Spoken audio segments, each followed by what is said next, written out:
नमस्कार दोस्तों अगर आप भी आज भारतीय टीम और इंग्लैंड के बीच खेले गए 5 मैचों को टेस्ट सीरीज के पहले टेस्ट के सांसों को रोक देने वाले पहले टेस्ट के पहले दिन का खेल देखने के बाद खुश हैं तो हमारी इस वीडियो को एक लाइक करना नहीं भूलिए।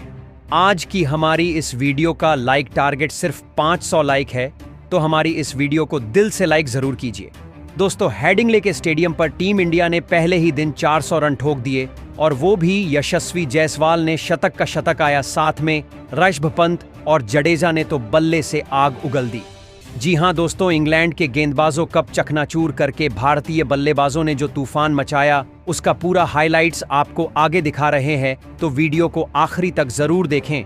उससे पहले आप हमें कमेंट में बताओ, यशस्वी जायसवाल और ऋषभ पंत में से सबसे शानदार बल्लेबाज कौन आपको लगता है? अपनी राय जरूर शेयर करना।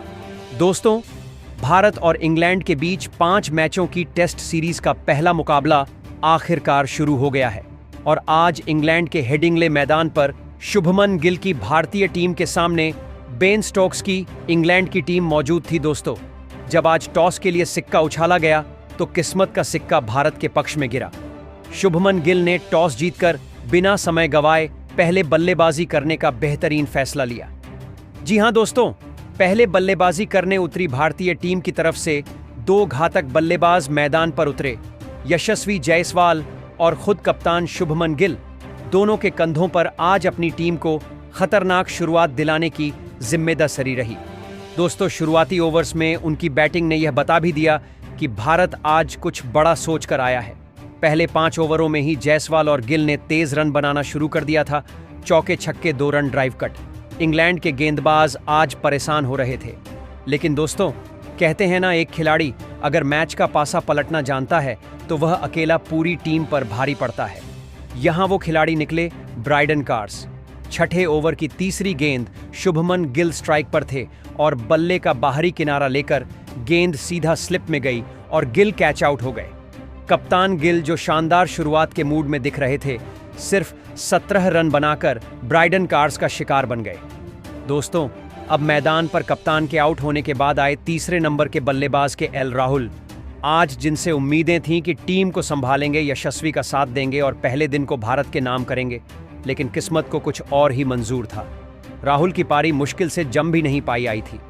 सिर्फ 5 रन बनाकर खेल रहे थे कि ब्राइडन कार्स ने एक बार फिर से अपना जादू चलाया। 9वीं ओवर की दूसरी गेंद पर के एल राहुल को क्लीन बोल्ड करके पवेलियन भेज दिया। ब्राइडन कार्स 2 बड़े शिकार कर चुके थे, शुभमन गिल और अब के एल राहुल। दोस्तों, आप समझ सकते हैं कैसा लगा होगा। पहले दिन लंच से पहले ही 2 अहम विकेट खो देना, वो भी इतने सस्ते में। लेकिन भारत के पास अब भी एक उम्मीद थी, यशस्वी जायसवाल और अब उनके साथ मैदान पर आए करुण नायर। करुण नायर, जिनके नाम एक 13 शतक भी दर्ज है टेस्ट क्रिकेट में। उम्मीद थी कि वह अब यशस्वी के साथ पारी को संभालेंगे, लेकिन इंग्लैंड की रणनीति कुछ और ही थी। ब्राइडन कार्स, जो अब तक 2 शिकार कर चुके थे, उन्होंने अपना तीसरा वार लंच से ठीक पहले किया। 27वें ओवर की 5वीं गेंद बाहर जाती हुई गेंद। करुण नायर ने ड्राइव खेला, किनारा सीधा फर्स्ट स्लिप के हाथों में। करुण नायर सिर्फ 14 रन बनाकर चलते बने। ब्राइडन कार्स 3 विकेट ले चुके थे और भारत सिर्फ 72 रन पर अपने 3 टॉप ऑर्डर बल्लेबाज खो चुका था। लंच तक स्कोर था 72 रन पर 3 विकेट और भारतीय फैंस की सांसें रुकी हुई थी। लेकिन दोस्तों, अब भी मैदान पर थे एक योद्धा, यशस्वी जायसवाल। लंच के बाद जो जोड़ी मैदान पर उतरी, उसने जैसे मैच की पूरी स्क्रिप्ट ही बदल दी। यशस्वी जायसवाल के साथ आए ऋषभ पंत, जिनके खेलने का अंदाज टेस्ट क्रिकेट को भी T20 जैसा बना देता है। लंच के बाद यशस्वी जायसवाल ने अपने बैट से वह किया जो एक असली फाइटर करता है। उन्होंने पहले अपना अर्धशतक पूरा किया, फिर ऋषभ पंत के साथ मिलकर रन बनाने की रफ्तार को और तेज कर दिया। इंग्लैंड के गेंदबाज अब परेशान दिखने लगे थे। कप्तान बार बार गेंदबाज बदल रहे थे।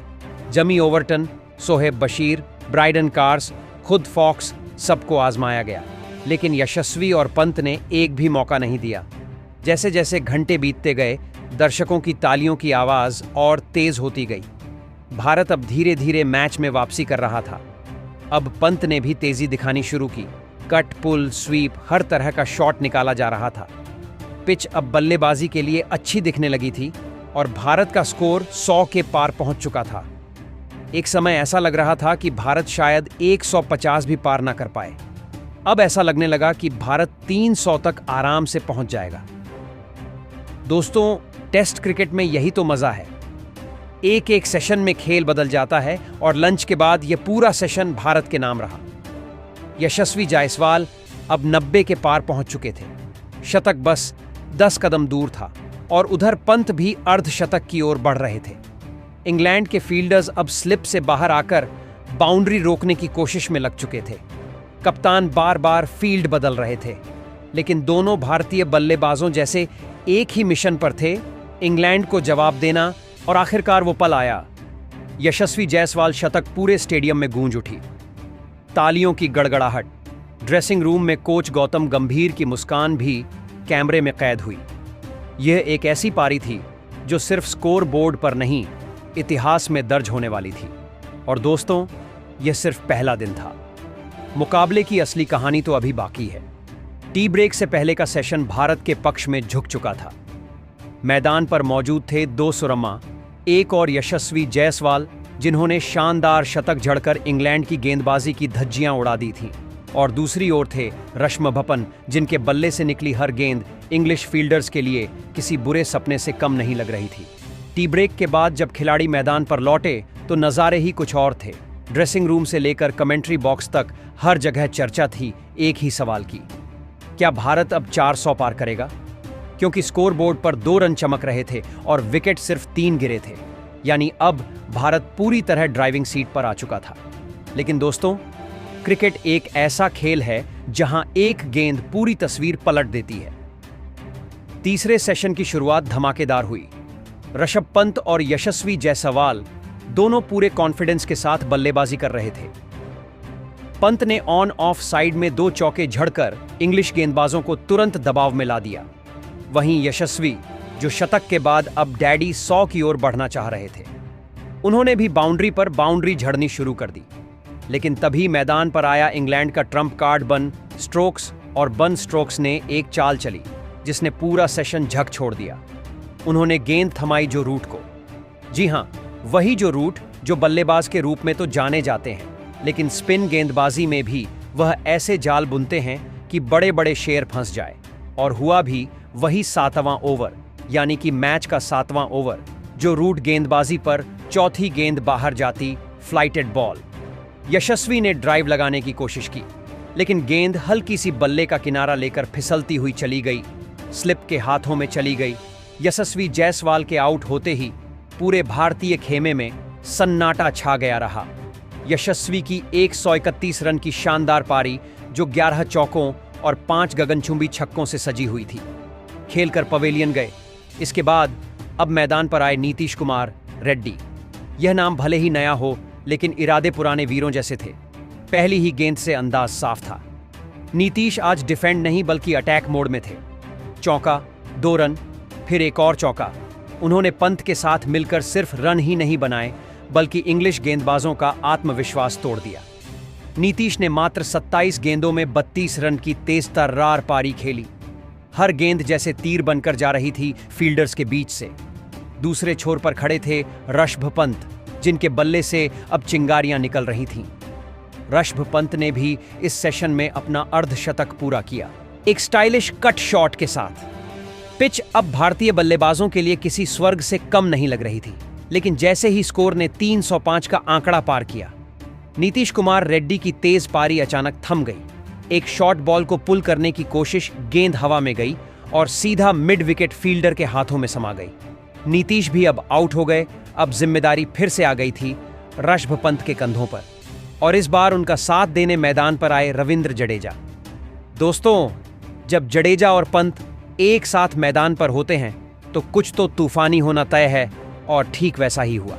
जडेजा ने आते ही 1-2 गेंदों को समझा और फिर अपना रॉक स्टार अंदाज शुरू कर दिया। एक चौका लॉन्ग ऑनन पर, फिर ऑफ साइड में शानदार ड्राइव। ऋषभ पंत और जडेजा ने अब मिलकर स्कोर को रफ्तार देना शुरू किया। दोनों के बीच 52 रनों की साझेदारी सिर्फ 42 गेंदों में आई। ऋषभ पंत अब 82 रन पर पहुंच चुके थे। शतक बस 18 रन दूर था, लेकिन इंग्लैंड की फील्डिंग इस वक्त अपने सर्वश्रेष्ठ स्तर पर थी। पंत ने एक पुल शॉट खेला, गेंद हवा में गई, लेकिन बाउंड्री से ठीक पहले फील्डर ने शांत से ही प्रणय शानदार डव लगाकर गेंद को बचा लिया। पंत ने 2 रन लिए, लेकिन वह शतक पूरा करने से चूकते दिखे। उधर जडेजा ने भी इंग्लैंड के स्पिनर सोहेब बशीर की गेंद पर 2 लगातार चौके जड़ दिए। स्कोर अब 390 के पार जा चुका था। हर बॉल पर दर्शक 4-4 चिल्ला रहे थे और आखिरकार इंडियन टीम ने पहले दिन का स्कोर खड़ा कर दिया। 412 5 पंत नाबाद 84 रन पर, जडेजा नाबाद 51 रन पर। दोनों ने इंग्लिश टीम को दिखा दिया, हम सिर्फ टिकते नहीं, हम दबाव बनाते हैं। ब्राइडन कार्स, जो शुरू में भारत के टॉप ऑनर को तहस नहस कर चुके थे, अब बेबस दिख रहे थे। जो रूट, जिनका मैजिक एक विकेट लेकर आया था, वो भी दोबारा पिच से मदद नहीं निकाल सके। और इस तरह भारत ने पहले दिन का खेल खत्म होते होते इंग्लैंड को मेंटल लेवल पर पूरी तरह कुचल दिया। लेकिन दोस्तों, जरा सोचिए, ये तो बस एक इंट्रा स्क्वाड प्रैक्टिस मैच था। दोस्तों, ऐसे में जब रियल मुकाबला भारत और इंग्लैंड के बीच में खेला जाएगा, तो इस महामुकाबले में क्या भारतीय बल्लेबाज इंग्लैंड के तूफानी गेंदबाजों को कुचल पाएंगे, या फिर इंग्लैंड की गेंदबाजी भारतीय बल्लेबाजों को चकनाचूर कर देगी? अपनी सरजमीं पर वह भारत को तो नहीं चलने देंगे, मगर भारतीय नए कप्तान शुभम मंगल अपनी पूरी तैयारी करते हुए आगे बढ़ रहे हैं और लग रहा है जैसे अब नई भारतीय टीम भी इतिहास रचने की कगार पर है। आपके अनुसार क्या भारतीय टीम इस टेस्ट को जीतेगी? कमेंट में आपकी राय जरूर दें। नए हैं, सब्सक्राइब करना नहीं भूलें।